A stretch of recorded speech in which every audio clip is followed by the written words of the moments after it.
Hey everyone, welcome back to the Canine Companions Puppy Cam. Happy National Puppy Day. I am here with the R litter, and this is little Reba, and it is just about lunchtime. These guys are ready for lunch. They are hungry, they are barking, they are letting us know about it. Do we want to go ahead and feed lunch now? Let's feed All them. right, let's get the lunch going. All right. Oh boy, and they're off. Oh my goodness. Oh, one needs to come over here. Come on, go get it. Do we want to? And that's pretty much what puppies eating looks like. They do go around in these little circles. Do we know anything about that, or is it just adorable? Is that It's all we just know? adorable. They're just trying to get all the food that they can. And boy, they are going for it. So puppies this young, we soak the food a little bit just to make sure that it's nice and soft so they can safely swallow. We don't want any puppies to choke on a kibble, so we make sure that kibble is good and ready for them to eat. I think they've finished off these 2 trays in about 30 seconds. So we're going to be ready to talk about, a little bit about the socialization that these puppies experience to become ready for professional training to become service dogs. Boy, that really was quick. So they're pretty much empty. We got a lot of food on the ground, Yep. but Yeah, they'll get it. All right, trays are empty. they're gonna clean up all the ground. Yeah. Oh boy, delicious. So these guys are just about 8 weeks old, and we here at Canine Companions follow a whole list of socialization. We provide socialization opportunities for these guys beginning at about 5-6 weeks of age. And here we have a list of all of the things that we provide that are going to help them be more familiar with the world so that they can go out to their puppy raisers and be prepared to see the outside world and be good little puppies in the home. Some of these things on here we've talked about before. The activity box is a large, do we have one of those? Do we want to show one? Okay. We have like household items that kind of cling together that the puppies can kind of walk through and touch. And so that gives them experience with the way things move and the way things sound. We have some balancing pods. So these are like little balancing tables that wobble around. They get to experience how to walk up and down different surfaces, and we'll provide different types of surfaces, like we'll put a plastic bag on the floor, they can walk around there. Fake grass is one thing. We'll start introducing the puppies to the crate, and this helps them get used to being in the crate. Lisa's favorite, here, hand me that one. The ball pit. The ball pit. Who here has been in a ball pit at your local pizzeria, right?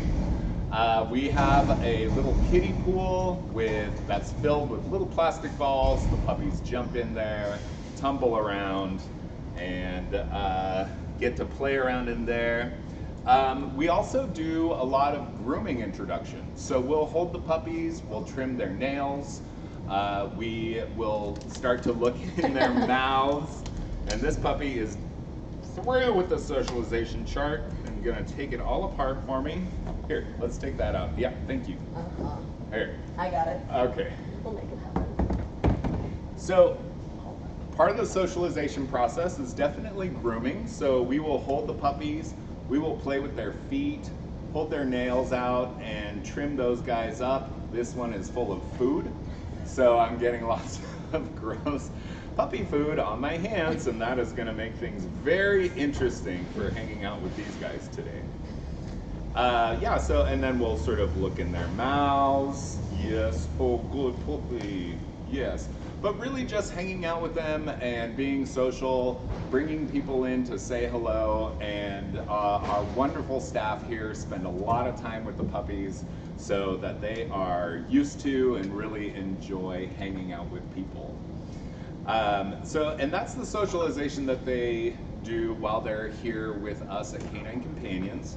And that's up until they're about 8 weeks. And these guys are just about ready to head out to their puppy raisers across the country. They will be raised for any one of our 6 regional centers, and each one will go to a volunteer puppy raising home. Our volunteer puppy raisers do amazing work.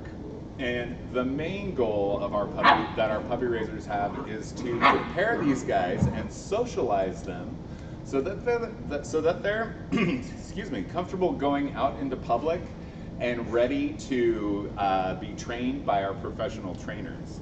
It's really important that our puppies grow up. Oh boy! Actually, around this time. Hi, mister.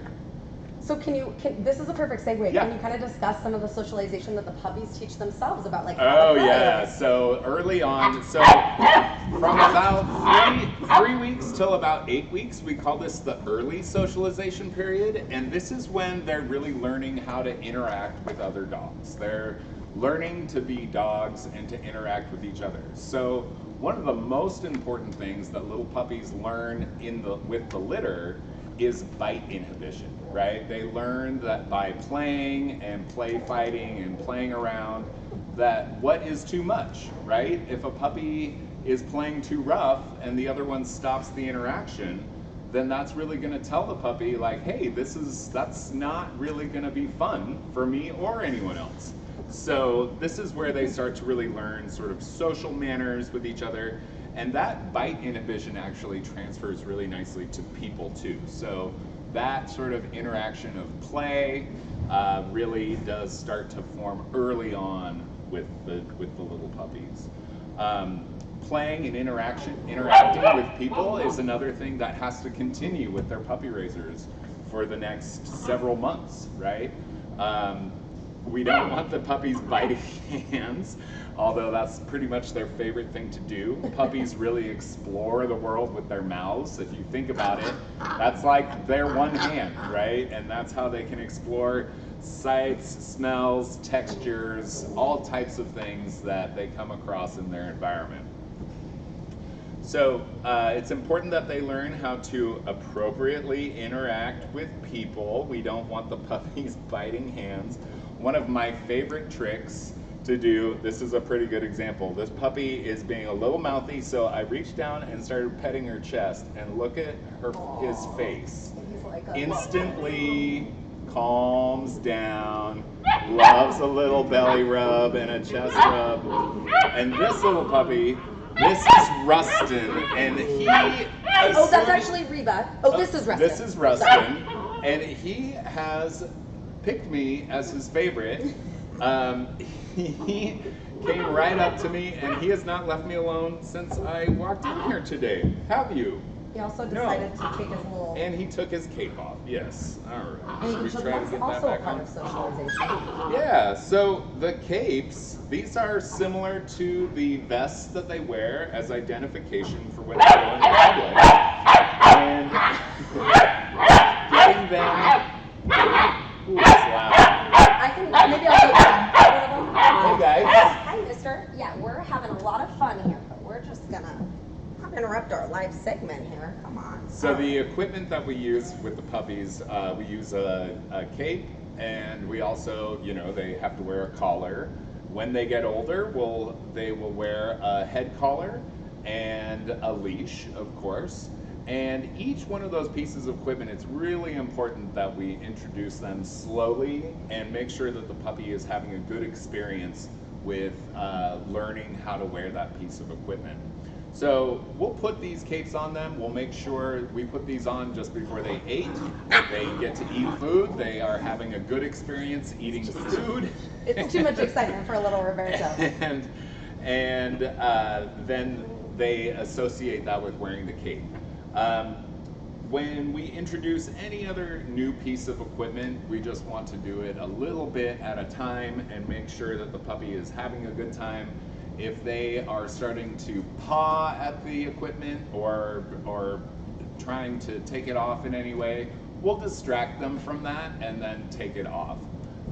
We want to make sure that they're not practicing a lot of, battling that stuff or becoming sensitive to wearing that piece of equipment.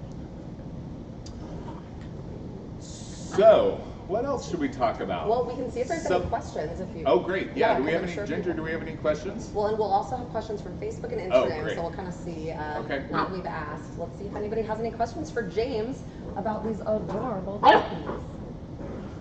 I had a question.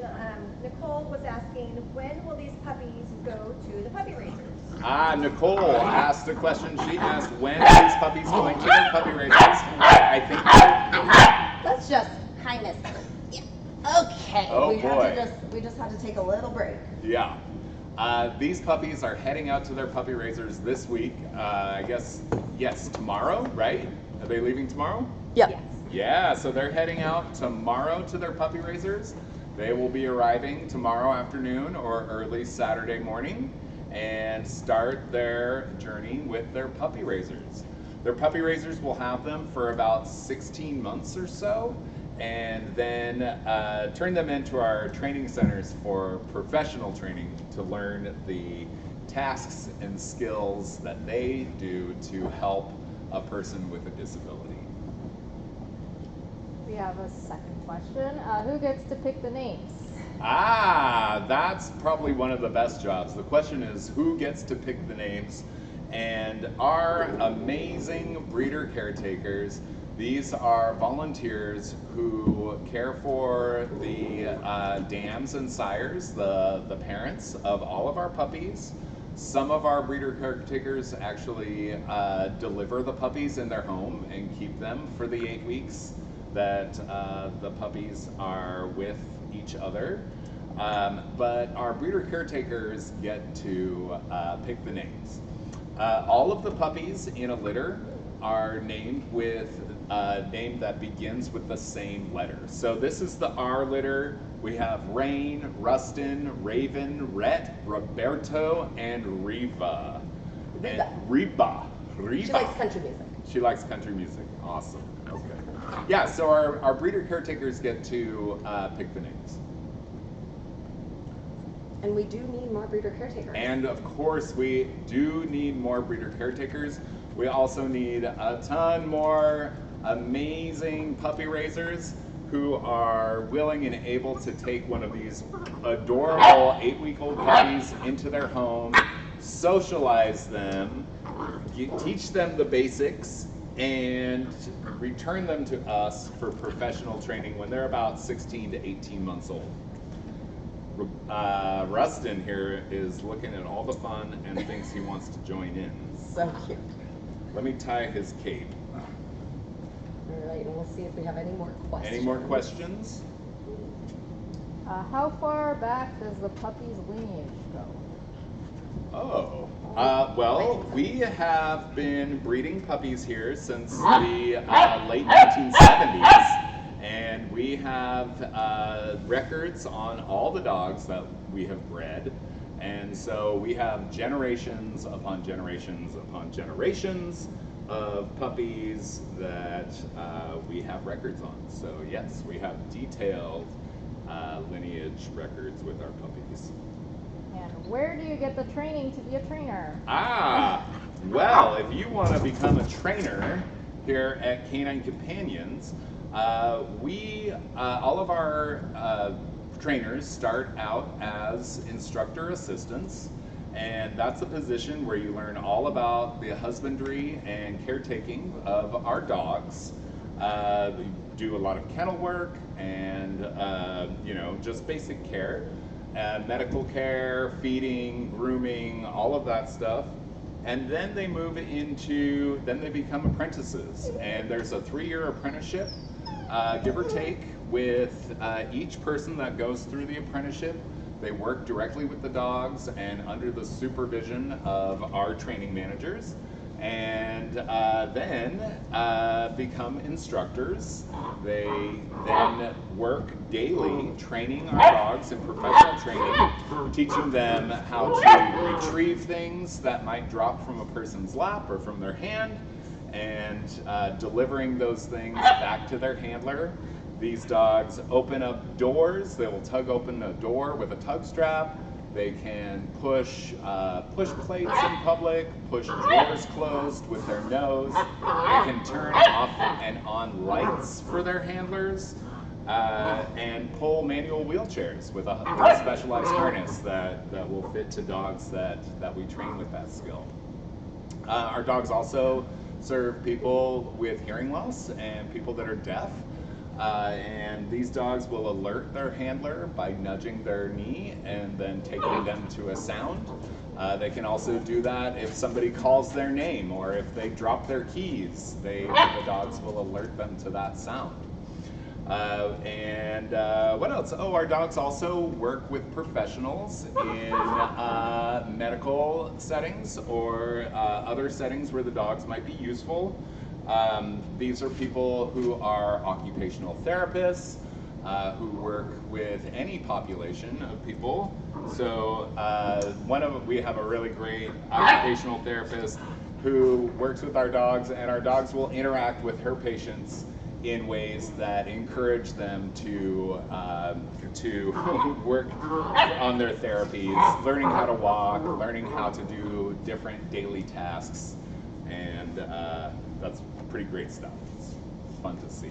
Ginger's got a question. I have a question from Rachel. Rachel wants to know how puppy raisers learn to train puppies. Are there classes for puppy raisers? Yes, Rachel wants to know, how do our puppy raisers learn everything they need to know about puppy raising?